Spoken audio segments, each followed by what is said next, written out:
the lead for KP, or at the very least tight. This just could be the lead change you've been looking at. Let's see if Okal can make that come true. And from here, I'm looking at KPA playing full court pressure once more to force another turnover.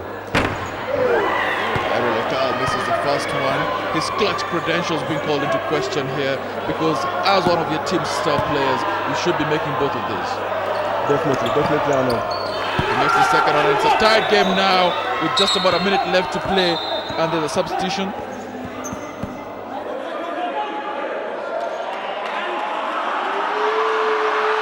Joel Wafula coming in for Eli Dalla. Crowd doesn't like that too much, but Joel Wafula in here for business. Notice that now they have all guards in the court. That's a long pass, looking for Abelson, gets that, he's gonna go for the layup, goes up high, misses it, and Dixon around with the rebound. Fred Lugasi bringing the ball up. You've got just about a minute left in this game. Dangerous times here.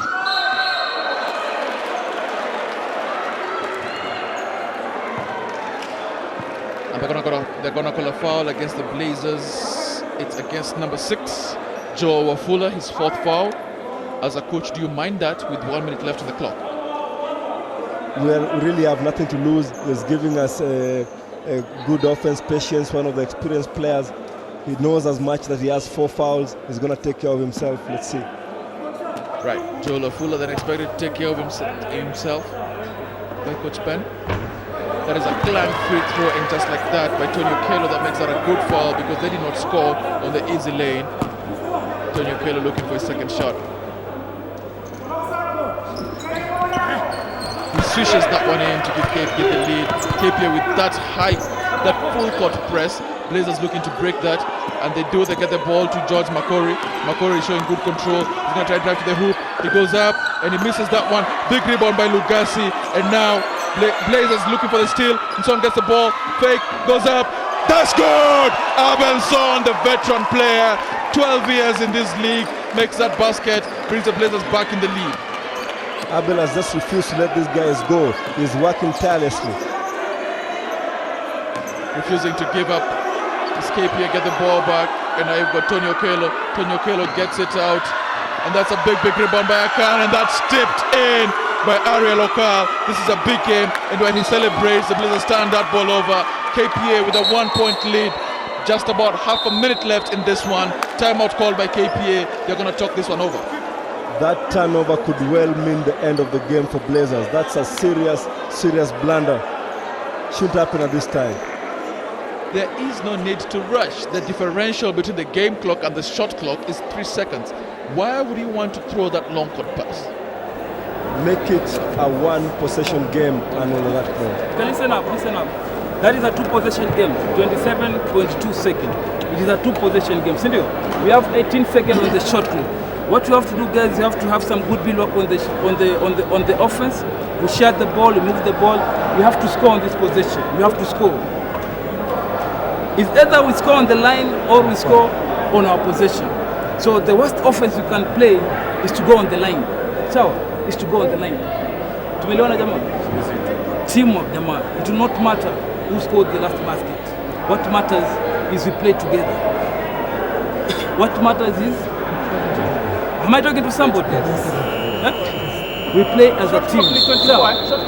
Tumeliona jamaa? So it's a 2-possession game. So patient, they are patient on our build of patience. So, okay. Good coaching by Anthony Njugu. They already recognize that 57.2 seconds on that clock. It's a 2-possession game. It doesn't matter who scores, so long as they score. It doesn't matter if they get that basket on the line. It doesn't matter if they get that basket in open play. I think they'd prefer that in open play. What do you make of it, Ben? Definitely, and also look for Blazers now to come and foul immediately on the first possession to stop the clock. Look out for them fouling immediately so the shot clock can be stopped. That's exactly what we talked about. Fouling, taking them to the line, see if they're gonna score or miss it, get the ball, maybe look for a 3 or an easy 2-point shot. That's a quick inbounds play, and there's a foul there. That's a hyper extension of the knee. Believe me, Ben, that is very painful. George Makori feeling it right now. For a player, you don't need to get such injuries now, especially as one of the point guards. Looking at the bench, I'm not seeing anybody who can come in and do the kind of job he's been doing. It's going to be costly for Blazers at this time.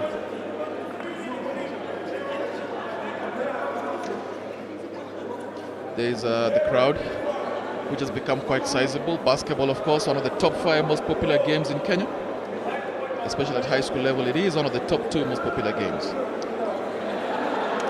It is, Arnold, for sure. It's getting popularity. Bye. I hope in the next 2 years we're going to be like athletics. I think it'll take more than 2 years to get us to the level of athletics. But athletics, we do well at that, but in terms of popularity, basketball definitely up there. George McCory limping out. And Abelson looking to control play.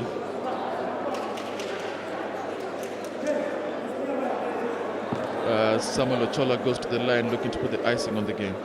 Ochola definitely needs to make at least one shot, so it makes for Blazers to win. They have to get a 3-point shot going. But if makes 2, it means they have to go for the 3 to take it to overtime.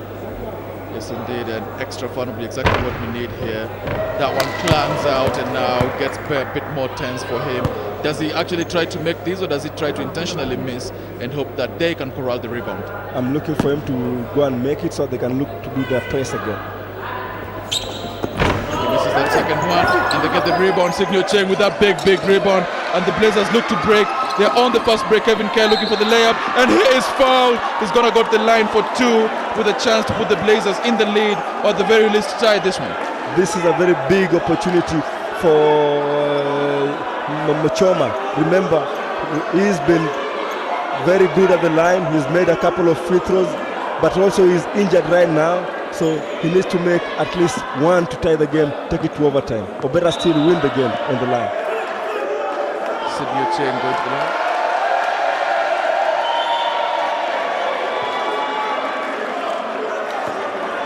Eli Dalla seems to be the guy with the free throw jinx in the bag. Every time he comes in to get the free throws, let's see how he's going to do now. Eli Dalla, an 80% free throw shooter, going for the first one. Getting nothing but net on that one, and the crowds love it. The crowds love it. That's what you talk about, court presence.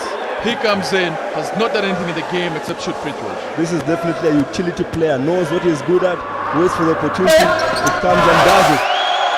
And he makes the second one, pumps his fist, getting into the mood of this game. Does Eli Dalla. Now KPA under pressure with less than 20 seconds left in this one. What do they draw up? Blazers leading 64-63. I should have taken a timeout if I was the coach. Work it from there. It's over. You call it over. It's a jump ball. Possession arrow. Possession arrow favors the Blazers. Abelson calling for a timeout. This is what KPA coach would have done as soon as the free throws went in. He should have taken the timeout, get the ball from the other side of the floor. Antonio Juku being outcoached by Abelson, the veteran player there. The crowds absolutely love it. There's your timeout. There's your man of the moment, Eli Dalla. Let's take a listen to what the Blazers want to do as we go with 4 seconds left in this one. What is inside? We're setting box, guys. You want to pass it? No. Exactly. I'm going to call box as usual. Exactly. Ken, in front of me. You just get the ball and tuck it in. But be careful. Don't let them come and hold you from now. Because the possession will be there. You must be swinging and pivoting. Okay? Remembering that they're not going to call fouls. But don't pass the ball to anybody. If it becomes bad, let me tell you something that I'm going to tell you. Exactly. When you get the ball, if it becomes bad, if you hold at least for 1, 2 seconds, nothing. Don't straight as hard as you can. Don't touch the ball. The ball do what? Don't do that. And come back. And then be over. Right in the court. Don't stand outside. Play up straight. So, right? Let's do that. Get the ball in, but be careful. Go in swinging and looking for the pass. That's a call by Abelson, taking up the veteran's tag, calling for that play, and it's 4 seconds left in this one. Blazers the chance to win it after trailing by as much as 10 at the half. KP are looking to foul immediately on the inbound to gamble and take these guys on the line so they can have the final possession. Yeah, but it's a final possession with just under 4 seconds left in this one. Abelson is going to inbound this. He gives it to Kevin Kerr. Kevin Kerr back to Son. Son has the ball. He takes the foul, and with 1 second left in this one. Abelson will go to the line to put the icing on the cake for what has been a very, very terrific episode of basketball baking by the Blazers. I hope KP has a timeout so they can start the ball at the other side of the court for a catch and shoot shot. KP is going to look for a catch and shoot. Abelson is going to look to make that moot.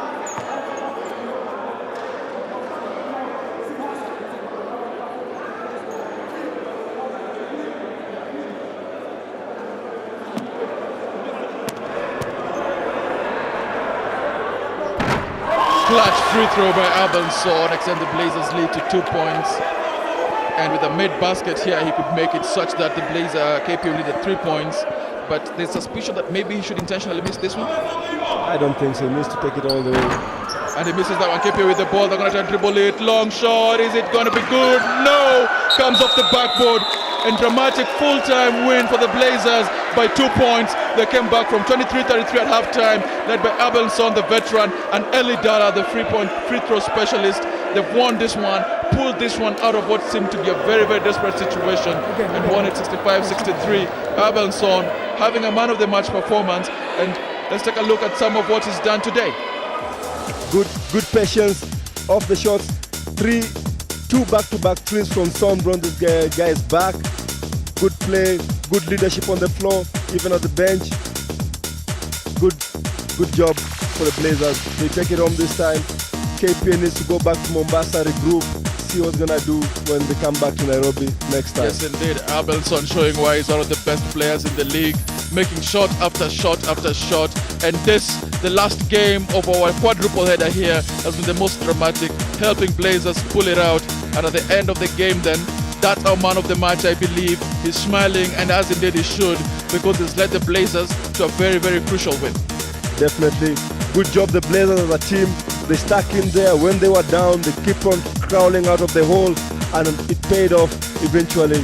KP really have themselves to blame. They had a 10-point lead and they threw it out. So I think yes, indeed, the Blazers very, very happy. They are the glad of how they came.